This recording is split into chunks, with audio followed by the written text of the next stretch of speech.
Hey, it's Scott Moyes here from ChipX.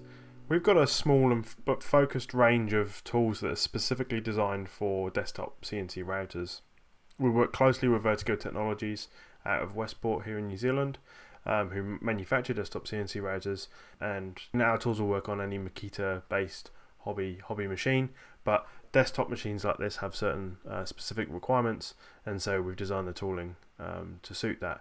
So we've created our own Fusion 360 library with all of our tools fully defined, including the Makita nut and collet and spindle definition, so that you can safely and comfortably get started with programming your desktop CNC using Fusion 360 and our tools. So here we go. Where do you get this thing from? Right, so head over to chipx.co.nz. I'll just switch back to the home page here quickly, and under cutters you can go to all router bits, and once you're on this page you can now select the ChipX tool library link here to download the tool library. Once you've got it downloaded, switch back to Fusion 360 and select your tool library here. Now I fully recommend that you enable cloud libraries, so if you haven't done so already, under your name up here, just go to preferences,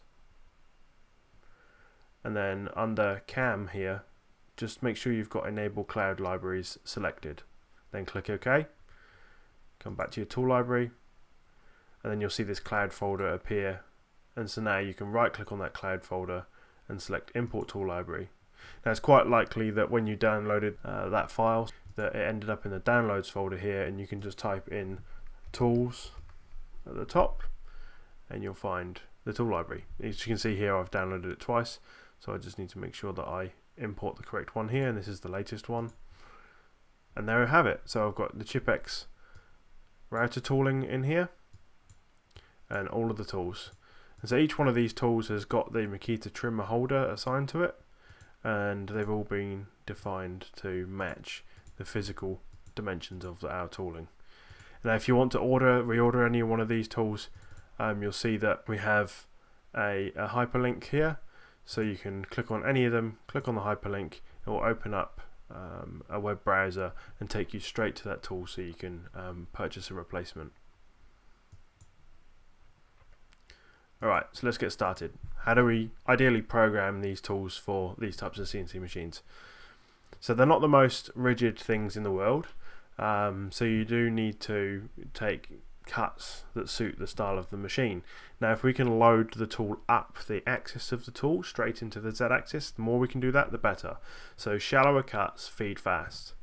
So I'm just going to use 2D contour today just to show you how that's done, and from the tool tab we'll go to select and we'll go to the ChipX library here, and we're going to pick the 6mm 2 flute down cut. Once we've selected that, we can now select all of the geometry we want to cut. So you can keep just adding more and more contours to this. I'm not going to go through and select everything, but there's a few key things here to change. So the heights, the feed height is where it's going to start feeding from to do the cut, and this is quite a way up.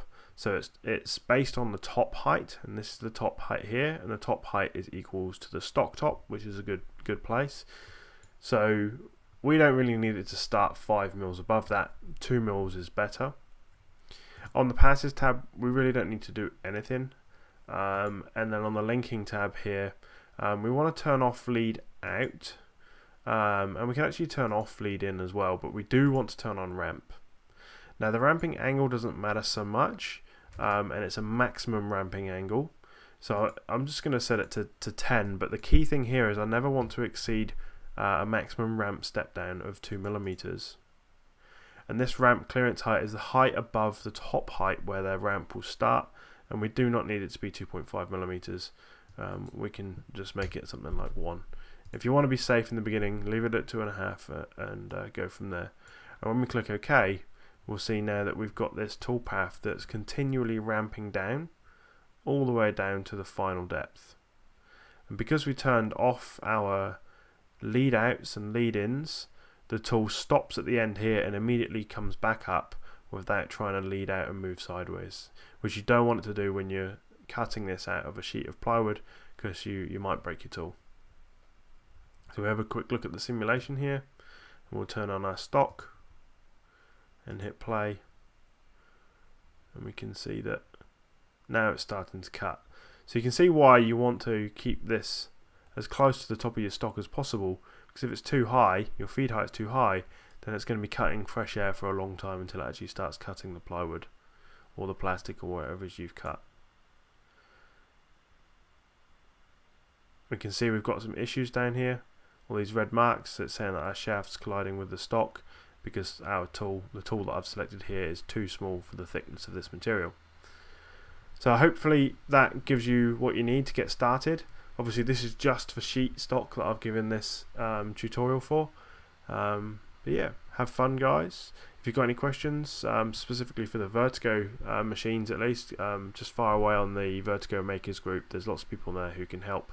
And yeah, and if you've got any questions for us at ChipX, then sales@chipx.co.nz. Thanks for tuning in guys, and yeah, have fun. Take care. Bye.